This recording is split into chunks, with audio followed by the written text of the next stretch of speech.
Good evening. I'm Mayor Javier Figueroa, and I'm calling this regular meeting of the University Place City Council for Monday, December the 1st, 2025 to order. Before I call for the roll call, I'm very proud to introduce to our city and everybody here our newest council member, Alicia Cunningham, and I think her name is there. Would you say hello? Yeah. Hi, everybody.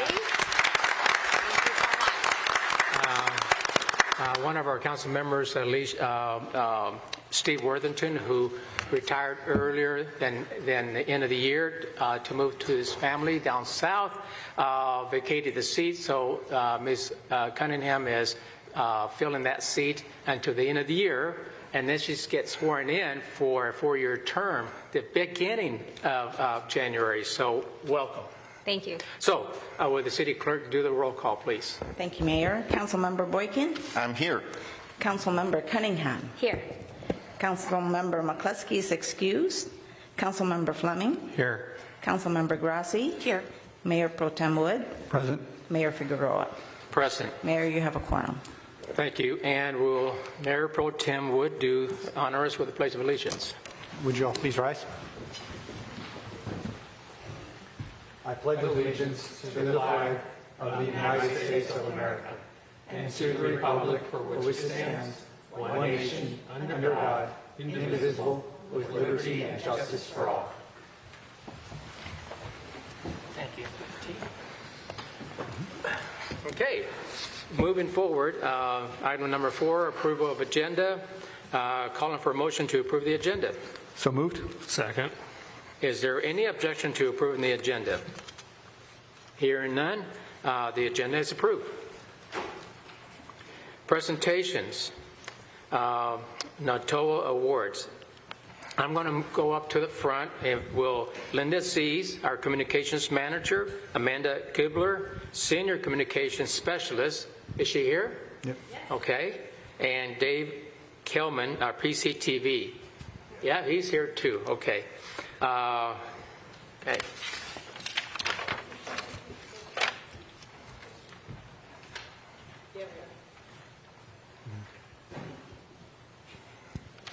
Thank you. Oh, let's move it to the center. Some more. We should know that. I've taken clues from you where to situate everybody. So some more to the center. It's different when we're the ones up here. I know it. Okay. NATOA. Tell me what NATOA stands for. National Association of Telecommunications Officials and Advisors. That's why they want to do it. But so NATOA, this National Organizations of Telecommunications Advisors, meet once a year. This last time it was in New Orleans. Is jurisdictions across the nation that they gather to not only talk about policies, issues, concerns, learn and from each other, but also they compete. They're competitors, and they all submit different clips, stories of their events in their cities, and they work hard to make it the best, and they compete, and there's some kind of a committee that judge these, and then they have these awards. It's very competitive to the point that they actually get into fights and things like that. No, just kidding. But it is pretty competitive. We have a great staff in our city and this is Linda Sees, Amanda Kliber, and Dave Kilman. And so these three folks, for the past, I think, decade or more, have been chosen to compete against the best in the country. And they've done a very good job. Most of us know in the staff and some of our citizens and council understand that this staff has brought home some serious awards. Fortunately for us, And I was there, by the way, and it's kind of sad sometimes to get all these awards, and some tables don't get any awards. It's not fair, but very proud to be part of the University Place who gets these awards, and for that, it's about excellence in programming produced by public government communications agencies, and by the way, they are reviewed and picked by peer of their own. There were about 900 submissions across the country this time, 900. And it's an amazing achievement to have brought home 14. It really is. And so with that, Linda, Amanda, Dave, I'll let you guys fight for which awards you want to hold, but let's start with the 3 awards of honor. Let's go and pick one for each. And do you have somebody taking photos of this? No? Lisa? Oh, Lisa, there she is. Okay. Can you tell us a little bit about these 3 awards of honor? I can if you give No. me the... No, there. Oh. Anybody here? These 3. Those are the... Okay. So they're all important. This is on the intro level. But they are awarded. And we just happen to take these awards even from those that are willing to just get into the door. Why do we do that to folks? Anyway, these folks are these are the 3 awards of honor, and if you should show, and Lisa can take a photo.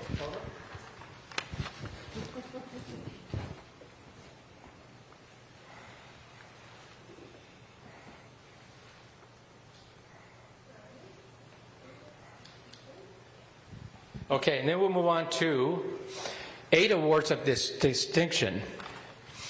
Each one of you grab 1 or 2, whatever you like. There's still some left. Oh, you're going to go for 3. See how competitive these guys are? They just can't. Yeah, all in 1 year. So these are 8 awards of distinction. Do you know this? It says here anything in Parking meters, Forever Friends, Easy to Park and Pay, Forever was a favorite. Oktoberfest. So you can see there for different things that we did. Okay, Forever Friends took a couple of categories, and Forever Friends took a couple of categories. It also took a first, and it took an award of honor. So four different ones for that one. Okay, and National Night Out. So you can see this for different flavors of what we've done around our city throughout the year. So with that.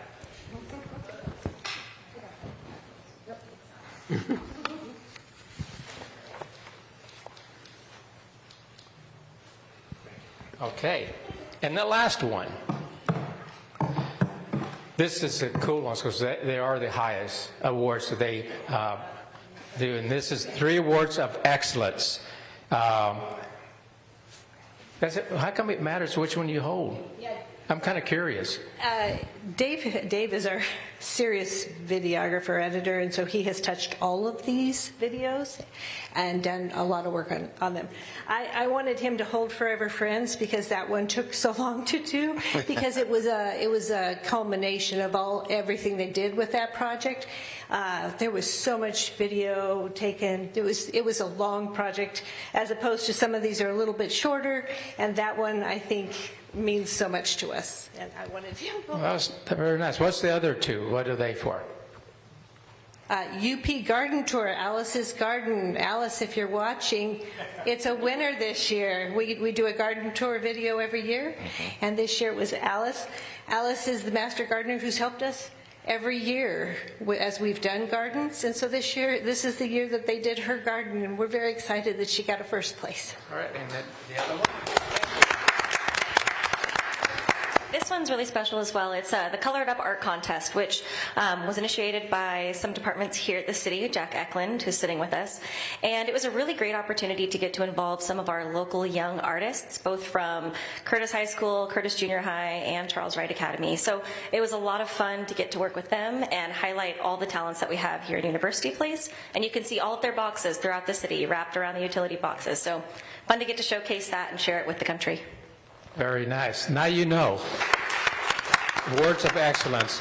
And again, out of 900 submissions. So I just want to congratulate our staff for work, energy, and this is above all the other work that they do. And what they do for our website, our communications, everything that goes on, all the videotaping here, videotaping the council members for all their individual needs. So thank you very much again. And I know that the council really appreciates every one of you. Thank you. Thank you. Thank you.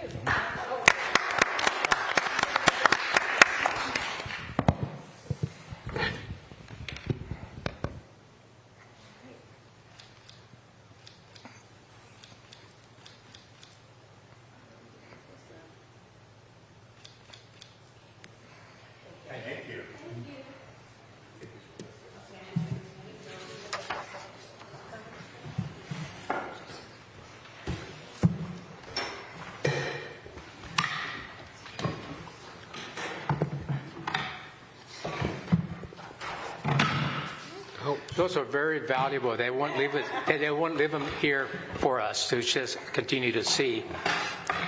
They're in a vault somewhere down deep in the garage. Okay. The next is our public comments. And before we do that, I told them I'll give them just a few seconds because they got to put us on TV again or something like that. I'm not sure. So let's just take a deep breath and hold it. I can hold it for about a minute or so. You're good. We're good? Yeah.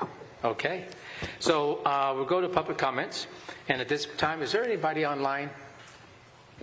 Mayor, there's no one online. Okay, so I'll go to those that are here. And just as a reminder, this is an opportunity for members of the public to provide comments for the City Council about any items not appearing on the agenda or on the consent agenda.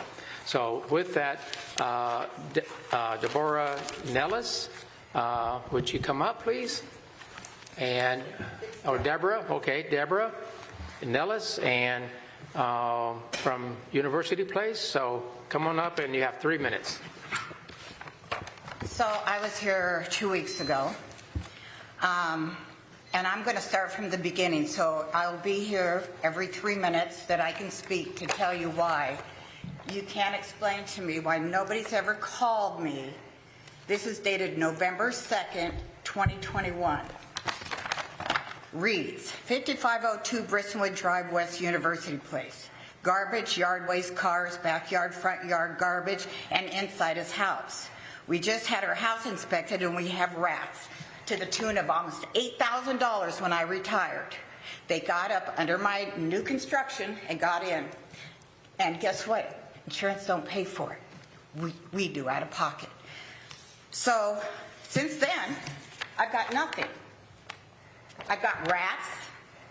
My rat traps, I have 12 to 15 rat traps. My house used to be gorgeous. And I've sent it to you, so I know you guys have got it. When I went through my mental breakdown, I'm going to step by step from here, where I've landed here, to where you lied to me, sir. You told me that when he leaked the oil and gas down in front of my house and down the drain, that the reason you didn't charge him for anything was because there was nothing there. It was very minimal. It was $1,000. He is a habitual menace. I woke up this morning and I have a tape I'm going to send you guys where at 11:30 I had to go buy new curtains. So I have blackout curtains because the city code enforcement can't address his big old beaming light he has in our neighborhood. So I had to go out and buy blackout curtains. I'm a woman. He's a pervert. Whatever. While I'm doing that, he starts playing his music, and I have it taped for a half hour, his music. I had my husband hold up the phone, and we taped it. He played for a half hour. Then he did a spin around the block on his motorcycle and took off. I didn't call, but I've called 3 times since I've been here. One where he was chasing her, telling her to F this and F that. I went to go out to just tell him to knock out the screamer, or I'm calling the cops. My husband's behind me with the gun. But then there's another guy. So there's 2 men out there now with his girlfriend threatening to beat her up. I called the cops again. I called the cops twice on his music. So now he's attacking me. Now in the middle of the night, I'll hear metal on metal hitting something like 3 o'clock in the morning. Dude, this is like, you can't even write this stuff up. Or by the bus. Now you remember, I've got a street bus between my bedroom windows and his house, and I can still hear this. So I'm almost thinking he's doing it to just try to get to me, which he has. I'm there. But I expect you guys to help me when he does stuff that is illegal, like putting gas and oil down the street. When I told you guys to check out his gravel, check out my yard, the guy told me he'd get back to me in 2 or 3 days. That's when I flipped out, because then the guy went on vacation for 2 weeks. And this was the guy that did all the oil, because I'm thinking, okay, now we got him. You can see what he's doing. Start testing my soil. Then I called each one of you guys, not you, ma'am, I know you're new, but to try to have somebody listen to me, because my God, I've been fighting this guy legally since November 2nd, 21. What do I get? Zippo. I got more respect out of this lady here at the end, because I recognized her voice from last time. More respect out of her than I got from you.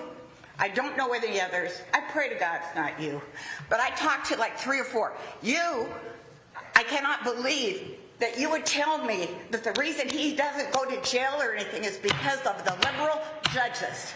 I cannot believe you said that to me when you knew where he's taken me to.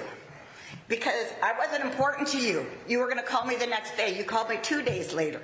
This is after the guy with the poisons told me he called me in 2 or 3 days. When I tried to call him, he's on vacation for 2 weeks. So where do I come in important? A taxpayer. A 70-year-old woman who's got a husband, who's a veteran, who's sick. Where do I come in? You just need to tell me why you don't use your job to do it right. I've been in customer service most of my life. If I was treated the veterans for customer service and was treated like you guys on the phone, I wouldn't have had a job at the VA. And shame on you, Mr. Mayor, for yanking on my chain when I was so broken. Because I knew you guys were going to do nothing for me. You told me that.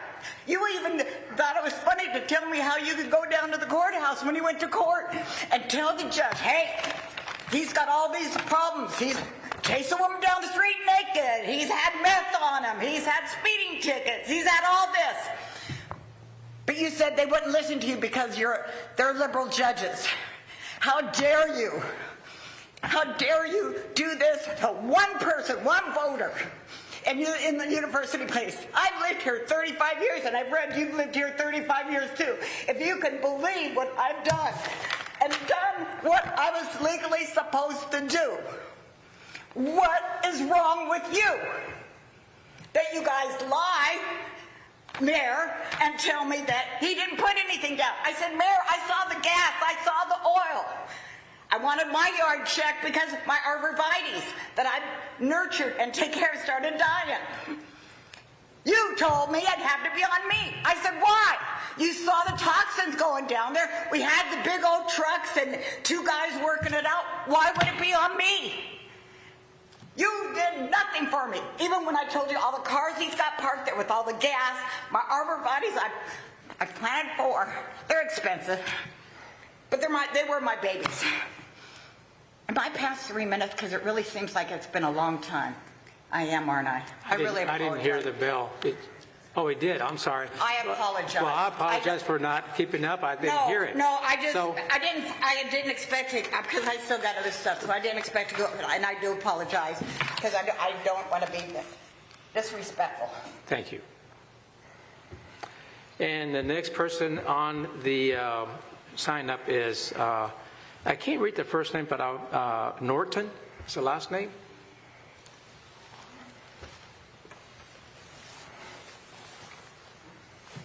Hi, I am Marcy Norton. I live near the house that Deborah was speaking about. And it was probably 4 years. Can you speak up? Will you bring that up to you, the mic? A lot more, a lot more. Thank Yeah, you. so probably 3 or 4 years ago, the University Place took him to court. And we were online watching it. It must have been during COVID, but apparently the code enforcement officer did not have all her ducks in a row, and he got off for violating the codes. Now, I'm wondering why we have these codes if they aren't enforced, and why that wasn't followed up with. Is there any reason why? Also, during that time I emailed, I think the city attorney, maybe the mayor, I don't know who I emailed a couple people, but never got a reply. A couple months ago, I filled out a thing online. It was to complaints about codes not being enforced. And I filled it out. It was 3 or 4 times online. I kept thinking, are they going to tell me this worked, or did it go through? What happened? I thought I was doing it right. Couldn't get anything. So now I'm questioning, why do you have that thing online if nothing happens? I didn't get any reply. I did speak with the code enforcement officer 3 years ago or whenever, and she said she was continuing to take pictures of his property, which has become worse and worse and worse. There is a city bus. You know how big a city bus is? Can you imagine a city bus being parked next to your house? Like 6 feet from your house? That's what Deborah's living with. Now, along with the city bus, there are probably at least a half dozen other vehicles in his yard. In the front, there are 5. That's a lot, because we don't have big houses in this little neighborhood of ours. It's not a fancy neighborhood, and we don't have a lot of resources in our little HOA. And we need the city's help. We pay city taxes, and we've gotten no help. This guy is scary. I wouldn't want my kids walking by his house. I do, but I wouldn't want somebody's kids walking by his house. It's dangerous. Who knows what he's going to do? 3 minutes have expired, so. Thank you. Okay, I appreciate your time. thank you. Fine. And the last person, Dan Novosgrossi.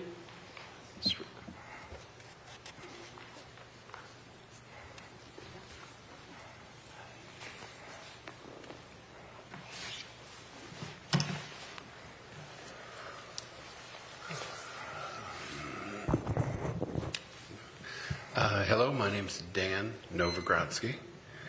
I'm going to say what I was going to say first, and then if I have any time left. I feel like a non-attorney talking about law or legal codes is kind of like a squirrel trying to build an airplane. So I understand this is a limited thing, but HOA, we can do fines, we do fines. Small volunteer HOA, we do it. He ignores them, they build up, he eventually gets them paid. We can't do much else. Month after month violations. Municipal code, like chapter 19.30, some accessory use list stuff.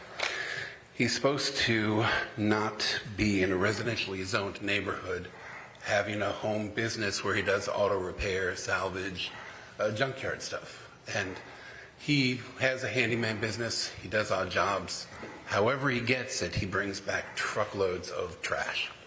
And these truckloads of trash and variously derelict vehicles end up on his property, and they stay there for days to months to years. On the way here, I counted 7 vehicles that I could see without having to get out of my car and try to look from the neighbor over the fence and have this guy run out and start threatening me. I didn't have time to be threatened tonight. So 7 vehicles. Some of them are obviously not functional. It's against various parts of that series of codes and that 19.3. Every vehicle he has, even the ones he's working on, are supposed to be registered to him. Oh, they're not registered to anybody, let alone him. He might have 1 vehicle licensed appropriately. I don't know. But it seems like it's against the law, the municipal code, for him to have any of those things there more than 7 days. Why doesn't someone come out there from code enforcement and write them up? We've done the code enforcement online complaint forms. We've done them for about 4 or 5 years. At one point, we pushed as a group hard enough that they wrote up 30 tickets, and apparently all incorrectly. And I was on that same call Marcy was, where they threw out all 30 saying, "Do you not know how to write a ticket?" And the judge was terribly disappointed, and just like, this is the basics. Why didn't you do the basics? And ever since that, about 2 years ago, they've done nothing or very little that I can even see. Recently, he did something criminal. I'm a regular citizen. I can't see what Gerald Lucas at 5502 Bristonwood Drive did, but I know he had some big boy court appearances, and I know that he's had some trouble. So that's the point. There is something you can do we can't, which is to get a guy out there, and if he's going to break the law and flaunt anybody's attempt to stop him, write him up. There's so much more, but I guess listen to the buzzer. Thank you. Thank you. Okay, I don't have anybody else on the signed-up list, but is there anybody else here present from the public that would like to provide public comment? Please come up now. I don't see anybody approaching the council, so we'll go ahead and close the public comments. And we'll move on to item number 7A through 7K, consent agenda. Calling for a motion to approve the consent agenda. Mayor, I'm making a motion to approve the consent agenda as proposed. Second. Any objections to approving the agenda? None? So the motion passes unanimously. Okay, moving on to item number 8, public hearing and council consideration. There's a public hearing at this time for the 25-26 mid-biennial budget adjustment. Public hearing to consider passing an ordinance to amend the biennial budget, and Leslie Blaisdell is our finance director, will give a staff report. Good evening, Mayor and City Council. Before you tonight for public hearing and council consideration is the 25-26 mid-biennial budget adjustment.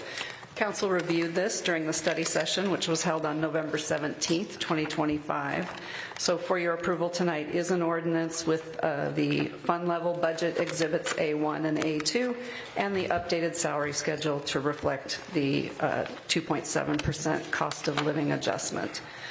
Most of the changes, as we discussed during study session, are being funded using the $1.3 million of one-time monies from 2024 that had not been previously appropriated for expenditure.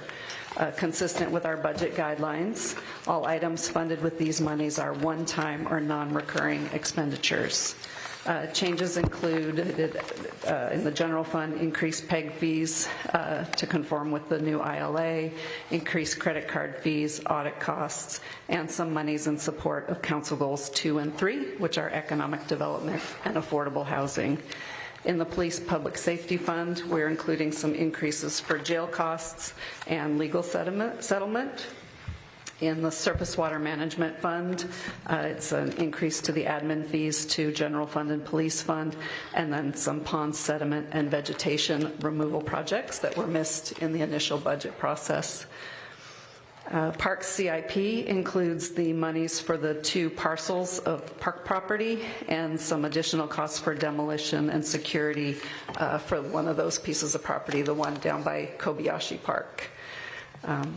Public Works CIP includes some increased project costs for several projects: 36th Street Roundabout, 35th Street Phase 2, 67th Avenue Phase 2, and Leech Creek Sewer, and the 57th Street Sewer Project. The Fleet Fund is a sander component for a dump truck, as we talked about at the meeting. The truck came in months and months ago, actually at the end of last year, and we are awaiting the sander component for the dump truck, and staff forgot to carry those dollars forward, so we're making that correction. There's a change in the IT fund for the Avadex contract that council approved for the update of the council AV, so hopefully I don't have to do this to get to microphones.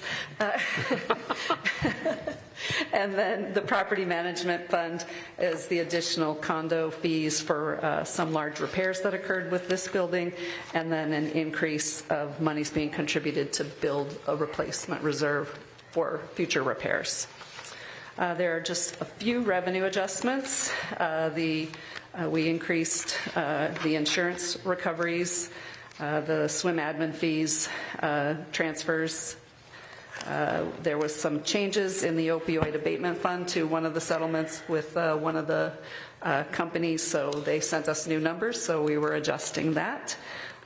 In the swim fund, staff was notified that they received $120,000 NPDES grant for 25 to 27, so we're including that. And the final revenue changes in property management regarding the lease rent monies for Suite 101 for Salted Rim. When we initially prepared the budget, we thought they would be up and running and open sooner, so we're just making that adjustment. So what is being removed from 25 is just kicking everything out. The lease term stayed the same, so it just started later than we had anticipated. Any remaining adjustments are the corresponding transfers between funds related to those changes that we just went through. Additionally, in your packet is the 2026 salary schedule. This salary schedule has been updated to reflect the COLA. As you know, we base the COLA on the June to June CPI. When we did the initial budget, we just did an estimate of about 4%. This has been adjusted to the 2.7% that we got from the CPI numbers June to June. And then additionally, HR had added 4 position titles to support staff advancement.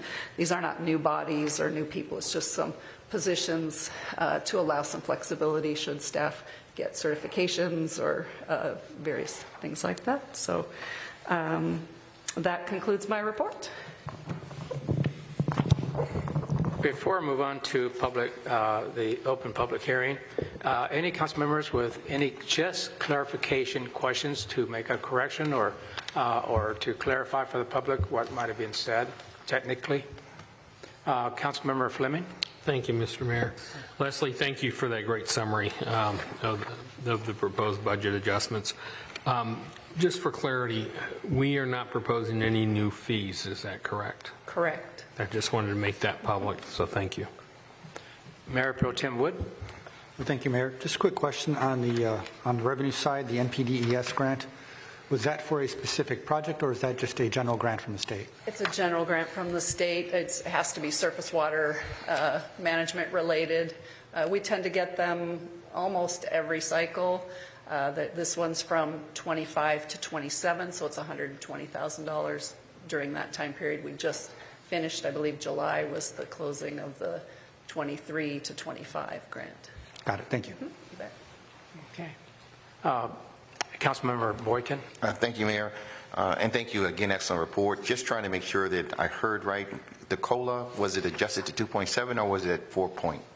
When we initially did the budget 2 years ago, we don't know what's going to be in 2 years, so the one that was approved at budget adoption had a 4% estimate. Mm-hmm. This has been adjusted to the 2.7%, so this is the updated schedule with the correct COLA amount based on the June to June CPI. Okay, thank you so much.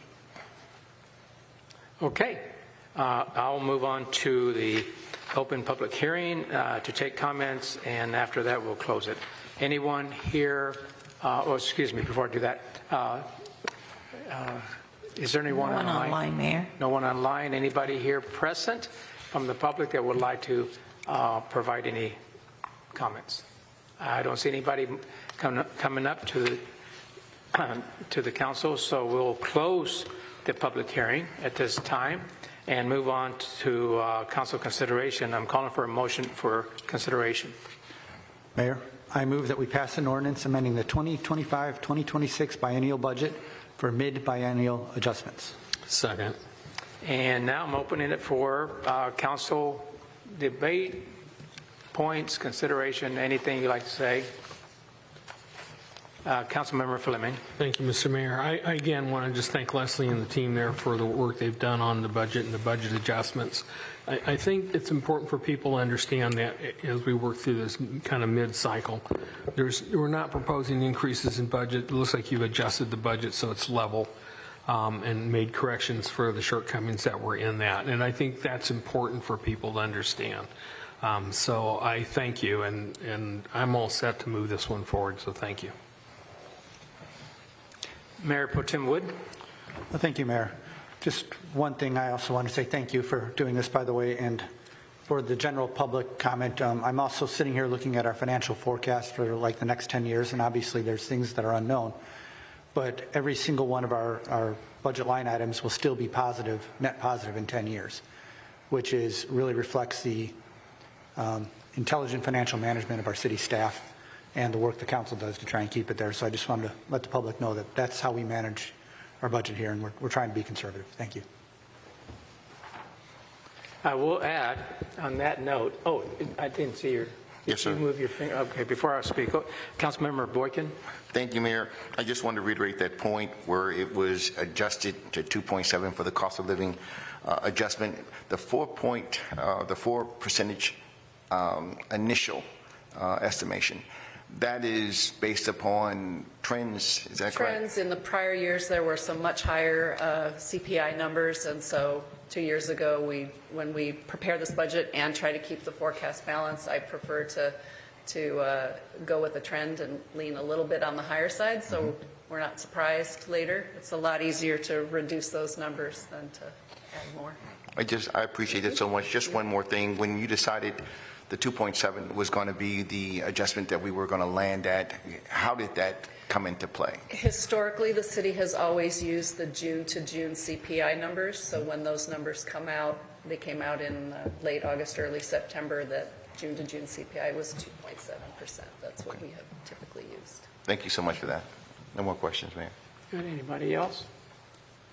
Very good. I'm going to withdraw my comments. So with that, with no other comments, City Clerk, do the vote. Roll call. Roll. Thank you, Mayor. Councilmember Boykin? Yes. Councilmember Cunningham? Yes. Councilmember Fleming? Aye. Councilmember Grassi? Aye. Mayor Pro Tem Wood? Aye. Mayor Figueroa? Aye. Mayor, vote result 6 ayes. Thank you. Motion passes. Thank you, Ms. Leslie. And moving on to our next,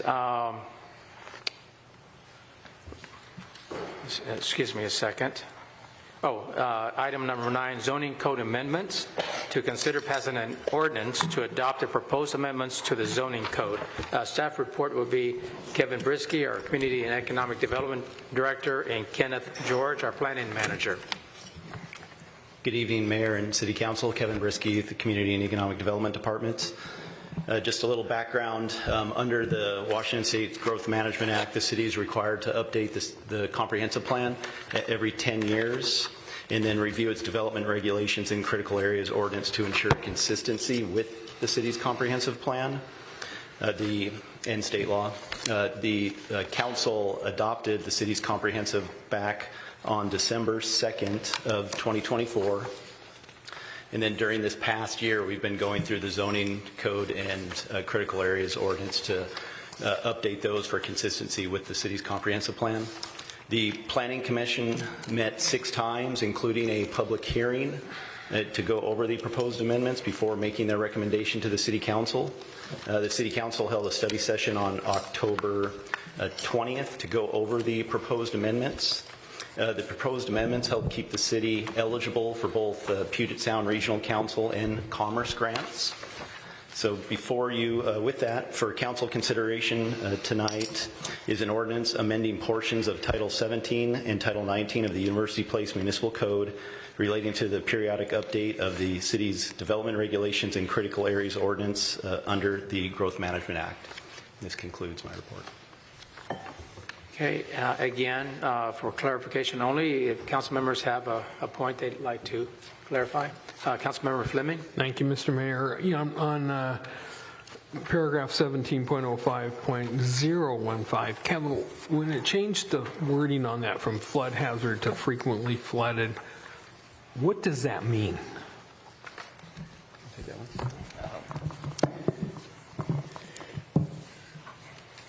What does that mean? It means a lot of the same thing. That change was made to be consistent with Ecology's terminology and changes to their code and their guidance. They made a change to say it's not a flood hazard area, but a frequently flooded area.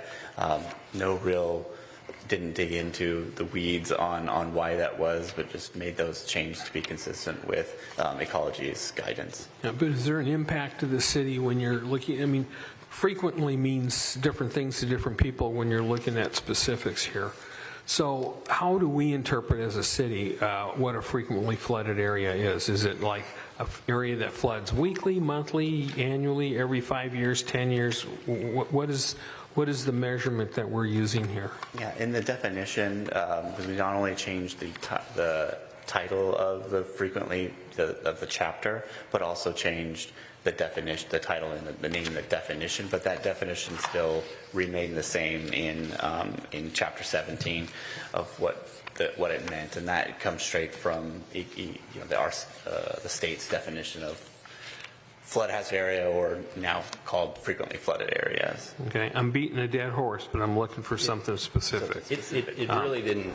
Yeah, I would say they just changed the terminology. It doesn't change how we regulate the flood areas of the city, the 100-year flood versus 500-year flood, and so forth. Okay, so someone who owns a piece of property and their property floods every 5 years or 10 years, we're not going to go in there and say, well, that's frequently flooded property, so you can't develop it or whatever. Is that fair? Yes, that's fair to say. Okay. Just on that note, do we have to use their terminology? Can we put it into layman's terms that would make sense for our citizens that read this, such as our council member here? And I guess, do we have to use their words verbatim? If just following their guidance, so I don't know if there's those definitions are pulled straight from state definitions as well. So we would need to know that our terminology matched what the state's terminology and their definition. So that's why we made the change to make them sync up. So you're saying we have to use word by word? It's recommended to use their terminology to stay consistent with the state law. Okay. But whether or not you have to, I don't know the legal answer behind that. Okay. I'm looking at you, yes. I'm double checking it right now. This is the first that the question had been posed at time of consideration, as opposed to the various efforts before the Planning Commission or during study session. Give me a few. Sure. And the reason I'm asking that is thank you for bringing that up. You're been around for a long time, and you're right. As soon as you mention it, it seems to be like, what does that mean? So as we like, as layman's terms, that would make sense to us and follow the direction, but can we say it so that people understand exactly what we mean? So, great. Wait a second here, and anybody else that just in case? Grassy, okay. Is he writing it down? I don't think so. He's waiting. While you're looking that up, how about Ms. Councilmember Grassi goes ahead and asks? Thank you, Mayor. Along the similar lines of Councilmember Fleming's question, just for transparency and understanding for people that are reading the document that our change, so much, we've worked so much on housing and continue to work, but the change from single family to low density can you explain that just for the average public that's reading, also doesn't affect our possible R3 that we're still working on, correct? Yeah, no, it wouldn't affect. We'll have to look to see when we study incorporating an R3 zone and where we're going, because that could be a brand new zone, or it could be an overlay that is attached to like the R1 or R2 zone. So we might not, when we get into the weeds on studying some of this, that the change from taking out that single family is, that's also a change a little bit to be more consistent with the comprehensive plan. We did make that change in a number of places in the comprehensive plan, and that's one of those terminologies that isn't defined, and so it's been a trend to move away from saying something is a single family zone and just to call it what it is in our comprehensive plan. Our comprehensive plan has always called it a low density zone, and so we made the change in the zoning code to just call it the low density zone, or low density consistent with the comp plan. Okay, thank you so much. Yeah.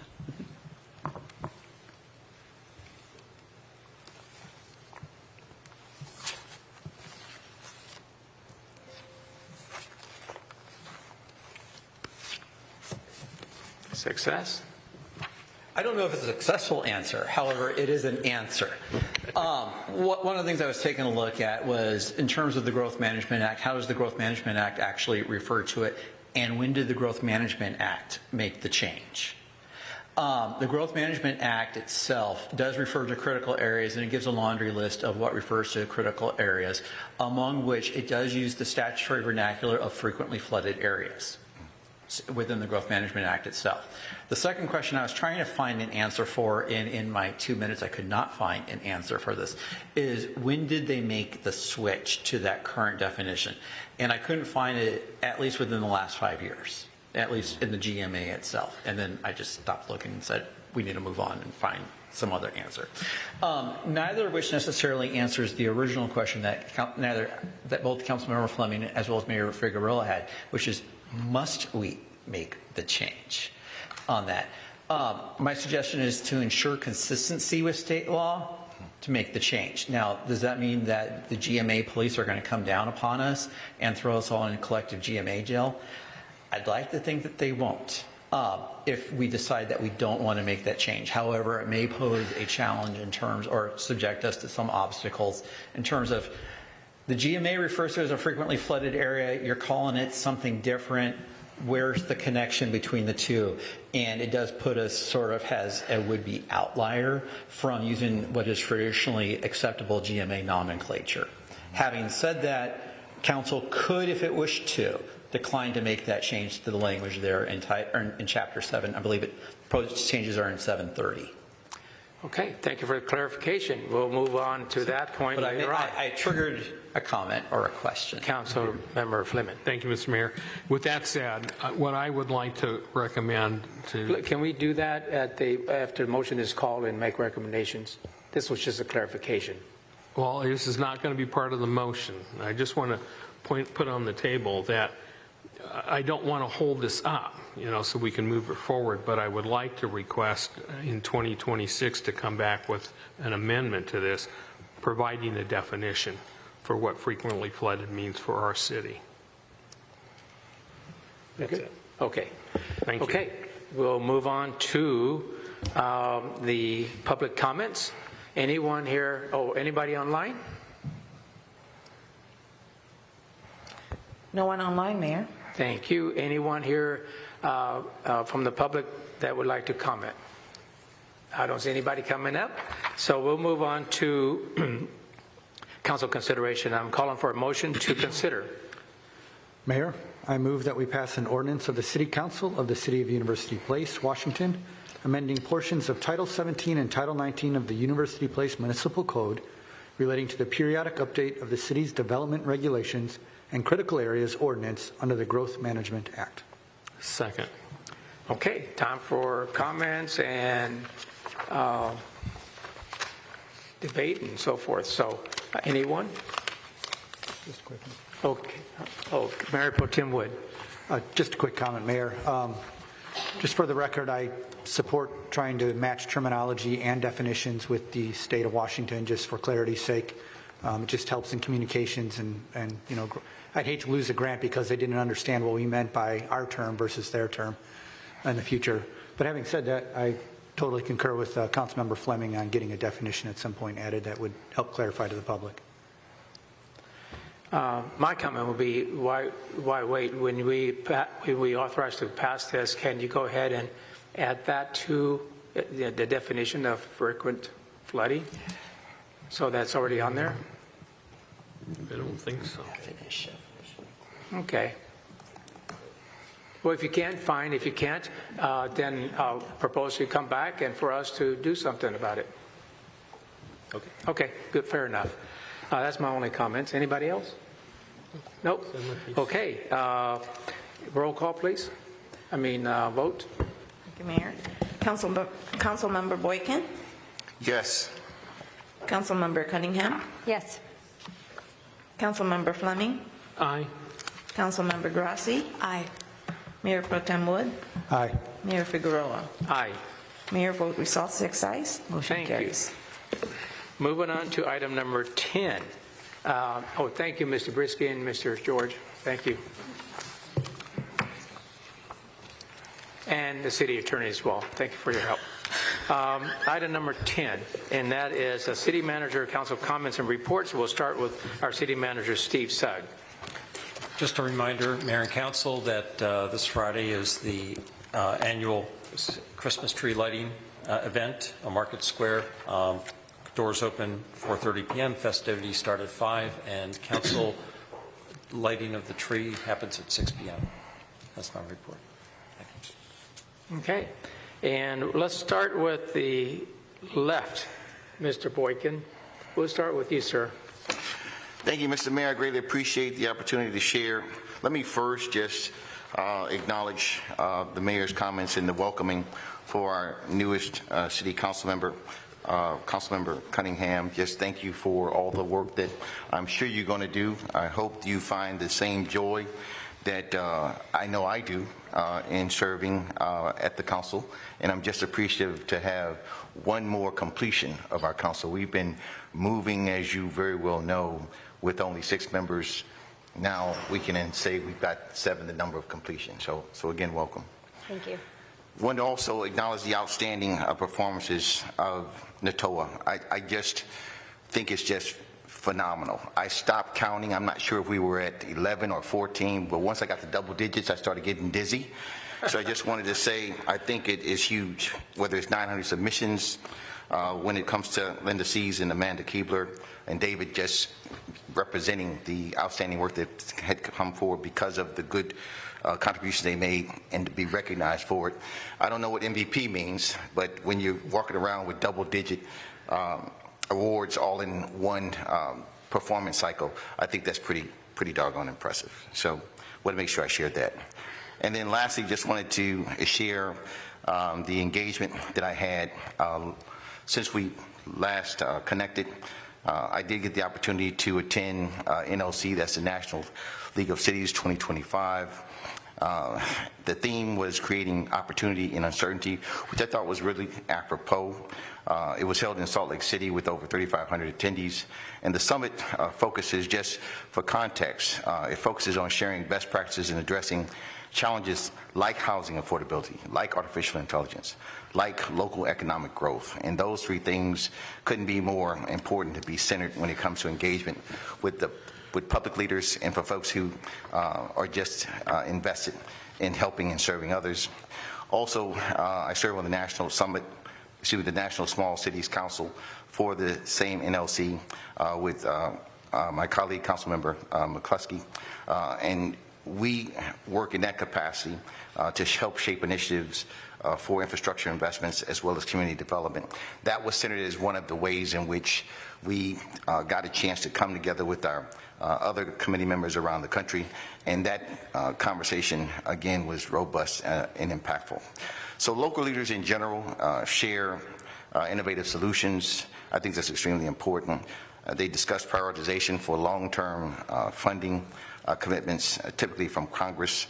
And we also get the opportunity to recognize how those resources might uniquely impact your local situation or your local circumstances. So those conversations that come from creating relationships really do translate, if you're invested, in my view, in ways in which it could be a creative opportunity for your own city. So I'm excited about what I was able to glean and to capture from that engagement. Also felt very, very privileged to be a delegate for the City of University Place for this NLC 2025. It allowed me to also cast a vote for the 2026 succession leadership for NLC. So let me just briefly, as I close out, share with you what that outcome was. Kevin Kramer of Louisville, Kentucky, he'll serve as the president of NLC. Mayor Van R. Johnson II of Savannah, Georgia, he will serve as the first vice president. And the vice mayor, Doreen Garland of Tempe, Arizona, will serve as the second vice president. These were the leaders that were elected as a result of the efforts, and it was really, again, a robust experience. Really had an opportunity to enjoy the engagement. So thanks so much, Mayor. That's all I have. Appreciate the opportunity to report out. Mayor Pro Tem Wood. Thank you, Mayor. Just a few things. First, I'd like to share, and correct me if I'm wrong, City Manager Suggs, the Salted Rim ribbon cutting is this Wednesday at 1100, as I recall? That is correct. Awesome. Looking forward to that one. And I'm looking forward to seeing people out at our holiday tree lighting this weekend, or on Friday. And that begins at, again, 5 o'clock with the actual tree lighting at 6. And then the one thing I wanted to talk about, and this was, I just had the absolute pleasure to attend a Congressional Gold Medal Award ceremony at the Fort Bliss Army Museum. And it was awarded to descendants of 7 Filipino scouts from World War II. And if you're not familiar with their story, it's an incredible story, but these were, at the time, the Philippines was a territory of the United States.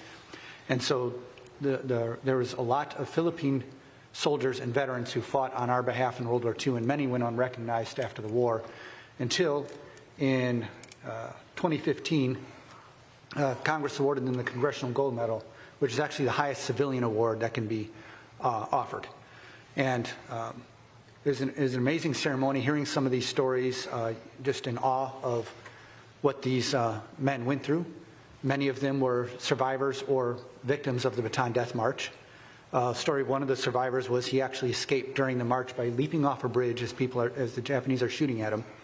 And he did that because he just had this feeling that if he didn't, he was going to die the next day. And he made it. And all of these men, or most of them, came to the United States after the war, raised their families here. Their families are here in the South Sound. And it was just a really moving and awe-inspiring event. And I just wanted to acknowledge that while we're here. In fact, I'll just take a quick minute and read the names of the awardees who are recognized there. Private First Class Victorino Velasco, Private First Class Gordon Larson, Second Lieutenant Hernando Gonzalez, Private Antolin Acupanda, Master Sergeant Henry Kermeyer, Sergeant Filomeno Ramacho, and Private Gerardo Lamberte. And it was just, and there was their descendants who were there, their children, nieces, grandchildren. It was really great opportunity to see that. And so with that, I will wrap up my comments by just telling everybody Happy Holidays, Merry Christmas, Happy New Year, and we'll see you in January. Have fun, be safe. Thank you. I'm going to move all the way to the end there. Councilmember Grassley. Oh, well, thank you. Thank you, Mayor. I want to thank everyone that came to serve, first of all, of our Thanksgiving distribution meals. I don't know if you know, but our Public Safety Department officers volunteered to help feed families in our community for this Thanksgiving. And so I was proud to be a part of that, thankful that we have officers in our Public Safety Department that care so much about our community to show up on a Saturday morning. And we fed 1,900 people in our community that wouldn't have had a Thanksgiving meal otherwise. So to have our officers there slinging turkeys and helping make that happen, it's a special community that we have, and to have our leadership there. Thank you, Chief Burke, for encouraging your officers to be part of that, and it was such a special time. So as I think of the season of gratitude that we're just exiting, that's a highlight for me. Along with a project I got to be a part of for just one day, We Care Club. I've show and tell everybody. But this is a new project with the city of Faircrest and Kiwanis called the Murphy's We Care Club that they're starting for community cleanup and parks that you can do with your family, with your friends, distributing a bucket and a garbage picker-upper, gloves, hand sanitizer, a light. And so I just loved this project. I loved the idea of the ingenuity of it and getting kids and community involved for beautification of their city, and was really excited to hear about it and wanted to present it to us as our community. Obviously, we're close neighbors, but I also love working in partnership with Faircrest, and so my kids have taken on a new challenge of when we're at the park to pick up garbage. It's a fun way to get people involved, so I'm excited about what we could maybe do as a city with this, but I was just so grateful that this was happening in our new inclusive playground, which is obviously not in Faircrest city limits, but they were residents of Faircrest that cared enough to bring this to our city, and I'm grateful for those residents that did and got to be a part of that. So excited about what this could mean for our future and community residents to be a part. So that was great. Thank you, Faircrest, Kiwanis, and City of Faircrest. Also had a great meeting with our Representative Mari Levitt regarding a new adult family home, the Brabenhurst House, that opened recently in University Place, and excited as our city continues to wrap our arms around adults with disabilities. And I'm so grateful for leadership at the state level that cares enough to take time and hear about this new project in our city. It's the first of its kind. It was started by the founder of Soda, Sammy, and Idea Schools, John Kettler, and so to have this community project as the pilot program first in the city was just wonderful. And Mari is such a engaged leader, and so I was excited to have that meeting with her and show her the home and hear how we can be a support to that new ongoing project. I also want to congratulate our communications team. They are so wonderful. Those awards are something to definitely be proud of. So excellence, continue to lead our city with excellence is just... It's so wonderful.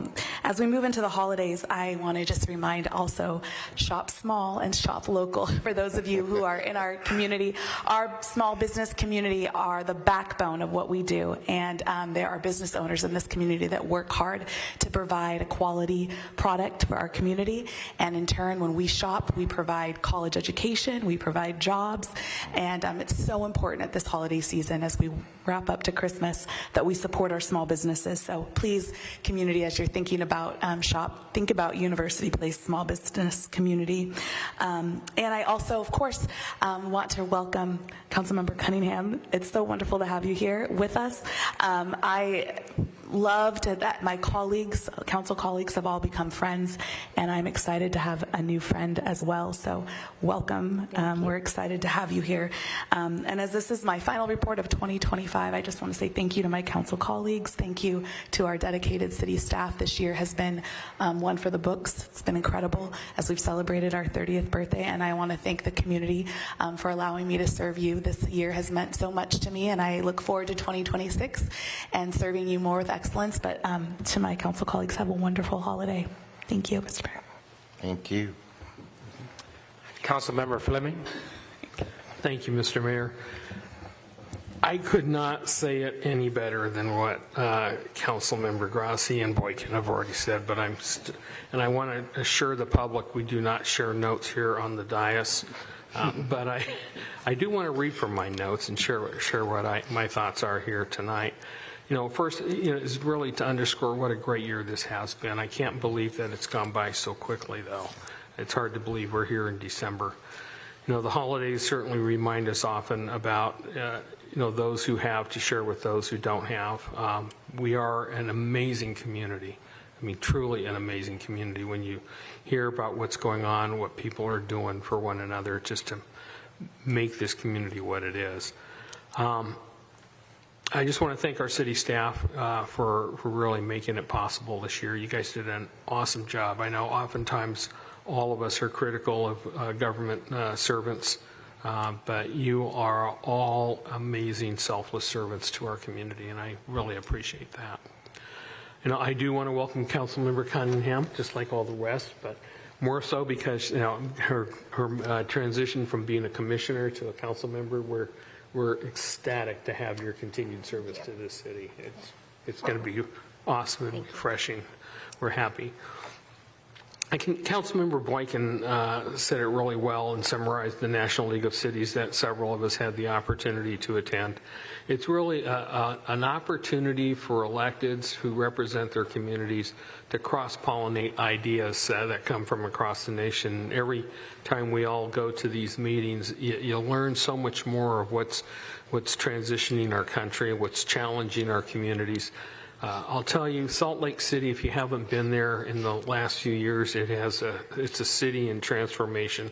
Those folks love and own their city as much as we love and own University Place. It stood out in everything we did, every place we went, everyone we talked to. They are proud of their community that they have.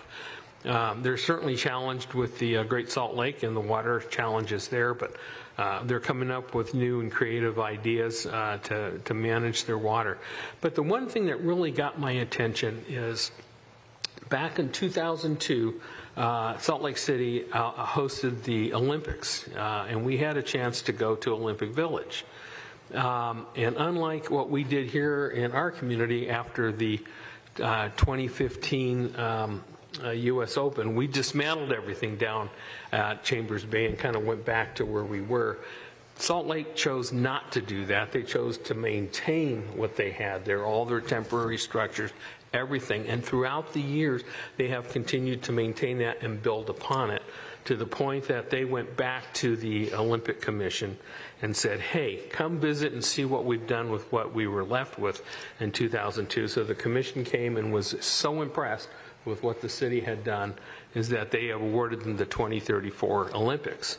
So it gave me an idea. They come back and say, maybe we should rethink what we're doing down at Chambers Bay and see if we can do something similar to bring back the U.S. Open. The other thing is the exhibitors there this year were pretty impressive, and I had the opportunity to visit and actually sit in and experience the new electric police interceptor. And I don't know, Chief, you've seen that thing, but it is impressive beyond your craziest imagination. And got so excited about it, they said they'd even come and give us a loaner if we wanted one to test for free, for what it's worth. So I picked up their information, and I'll get that over to you to look at. It's an impressive vehicle, to say the least. The other thing that I saw there were, I know Jack he bailed out on us here, but they've come up with this new type of crosswalks for pedestrian safety that activates, you don't push any buttons. As soon as you enter the zone, if you will, for these type of crosswalk, it activates the overhead red lights and it turns on at night. It turns on floodlights to light the crosswalk that you normally would not see, even in our own community. And I thought that was pretty awesome, and that's something we should certainly take a look at. And I brought information back on that for Jack and our city manager to take a look at, see if that would work. And they're willing to come and do demos here for us, again, at no cost. We've talked about NATOA in our communications team. It's important for the community to know exactly what the impact of NATOA is, having had the privilege of chairing RCC for several years. The NATOA awards are the equivalent of the Emmy Awards for TV. So when we come back with this plethora of awards, it's not just, going to a meeting and collecting awards. These folks have really earned the top honors, not just for this community, but across the nation. And it is impressive, as the mayor said when he attended one of their functions. It's a huge, huge honor, and I sometimes think we don't even do enough to honor our people who are doing such impressive work that the whole country is taking note of it. It's just a huge, huge honor to that. The last comment I want to make, and that is this concern with Bristol-Ward, and I hope that our staff would take a look at that. I mean, that's come before council now several times. It kind of breaks my heart sometimes when I hear the stories, and I think it's worth taking a serious look at, and I would ask our city manager if he would take that on, if he would, along with our city attorney, to look at what really can we do to help that community out. I mean, you got a community that is passionate. They've been here in mass. They've talked to the council not once, not twice, but a few times, and reached out to us. So I hope that there's something we can do versus, as they imply, nothing. So with that, Mayor, I am done. Thank you. I wish everyone a very happy holidays and a happy New Year's. I am excited moving things forward, and I thank you all. Okay, thank you. First time to say this, Council Member Alicia Cunningham. Thank you so much, Mayor. Well, let's see, my first and last council comment of 2025, so I'll be brief. Thank you so much for the warm welcome. I'm excited to be here. My first week here so far, I could not have asked for a better welcome. I mean, everyone here I've gotten to know intimately in some level, so I feel like I'm already home, literally, I guess. And just the staff welcoming, thank you so much for all of the support you guys have given me, the help, the questions answered, all the direction, and just the responsiveness. It's been great. I feel like I've been here forever, so I don't know if that's a good thing or a bad thing just yet. We'll TBD on that one. But I'm excited for what's ahead. I'm excited for my term to actually begin in January and to come back refreshed and revived, and excited to just jump in with my colleagues and do the good work. So thank you so much for the welcome. I promise my next council report will be robust and full, less gratitude and more action. But thank you so much for everything, and happy holidays to everybody, and a safe new year, and we'll see you in 2026. That's all I have, Mayor. Thank you. Just a few, starting with the NLC that I attended with some of the other council members. The one thing that that I wanted to really stress is the AI. That was so much information on AI and how cities use it, how they don't use it, and the future of AI and operating the city. And I got to ask, what kind of AI does your city implement? What do we have? I was stunned. I have no clue. So I would ask if staff could bring a report of how AI is being implemented or used in our city, in our government, and can maybe identify gaps where they think AI can be implemented and for efficiency. I think there's something there that we need to from there maybe go to a study, and learn about what is needed to progress in the next era of AI for government.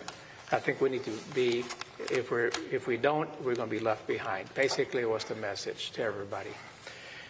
Certainly, we don't want to do that. We plan 10 years from now for budget. We plan for all kinds of things. I think this is one of those items we should plan for. Last Monday, I delivered 25 dinners, Thanksgiving dinners, to the 16 CAB to help some of the families in their brigade. And this on the 11th, will be attending one of their first deactivation units that will be actually deactivating in their ceremony. And then on the following day, the 12th, I'll be a guest speaker in the brigade's Born in Battle ceremony as they start off this whole separation and deactivation. And lastly, I'd like to just say that certainly, I think a report of some sort, maybe an email. I'm not saying a report here publicly, but certainly one to the council on the public comments made today, because I don't know how many of us really know what the city has done, and to the degree that we can, and what is being asked that we do that we cannot, so we know for sure that we just cannot, the city cannot do it. So we have a better understanding about what have we done and what we haven't done and what we can do, or if you need help from the council. So I think a report on that would be nice. And that's the end of my report. based on that, because it is the last meeting, I've enjoyed this year, and I've enjoyed the year mainly because we did so many things. And I know the first meeting in January will be a state of the city presentation that I will do. And I don't want to get into that, but as the last meeting, certainly I just want to express I miss my colleague Steve Worthington, which really provided a lot of peer discussion and comments and things that help us move ahead and understand the issues. So I thank him. I thank our chief, our police chief that did all the coffees. I mean, thank you. And I was talking for the folks watching, but thank you, because a lot of good comments, but not only that, it really, I talked to a lot of people from other cities, and that is a real plus and a positive thing that happens, and I know that people enjoy it, and I think it was necessary, and thank you for taking that up. Thank you for all the staff that has done all the hard work that, out there, whether it be the streets, the big parties that we have, events that we have. And I've said this before, one of my major concerns when we have huge events, whether it be the Duck Days Parade or the Christmas event or the Oktoberfest or anything else, is I always think about public safety. When you gather that many people and there's just moving around, of all the things we see across the country, that chaos happens. I'm just so happy that the way we do our events, I think it does lower the risk and how, as far as their safety and enjoying the events. So I really do appreciate all that. And lastly, of course, is our citizens and how I think that we have it pretty good as government here, as council and city staff, because I think we have well-behaved citizens for the most part. And we don't have people trashing our city. We don't have people doing chaotic things around our city. So I thank our citizens for who they are and how their pride in our city, the pride that this is their hometown, their pride in their schools, their pride in how they attend and enjoy our events. I think is really pretty cool. So with that, anybody else before I adjourn? No. Councilmember Boykin. I would be remiss if I didn't say how appreciative I was for this whole year, the opportunity to serve and to just thank everybody. I know it's probably been a challenging year for maybe one or two people, or maybe more than that. But I do want to encourage you to just use your superpower of kindness. It's that much more important this time of year. So as we close this out, I too want to thank this council. It's been fantastic. Thank you for extending yourself, Councilmember Grassi, to just make sure gratitude is not missed casually. Thank each of you for your service, and thank you for the privilege of being able to serve alongside you this year. Okay. I'm going to do one more thing, since we have a little time, is I want to extend any comments from what practically is an extension of this council because of what it does, our police chief. Do you have any comments you would like to give for the end of the year, sir? You don't have to, but if, Is it on? Okay. Didn't have anything planned, but just in the spirit of kind of what's already been shared, just very grateful for the support that our team gets from city staff, city leadership, our council, and our community. So I am grateful. Our team is grateful. And we're looking forward to what's to come in the next year. So thank you. Thank you, Chief. So, Mr. Sugg, thank you for all you do as our city manager. Our city clerk, Emmy, who is just fantastic in how you keep us all aligned, Thank you. And our city manager, Matt, thank you for all your legal advice. Pardon me? City attorney. Oh, did I say city manager? I'm sorry. Our city attorney. Okay. I'm human, thank God. I haven't got a chip in me yet. But our city attorney, you've done a lot of hard work this year to keep our city away from heavy litigation. And we just appreciate what you've done. And we're very fortunate to have you. Thank you. So with that, I'm adjourning this meeting. Thank you. Thank you.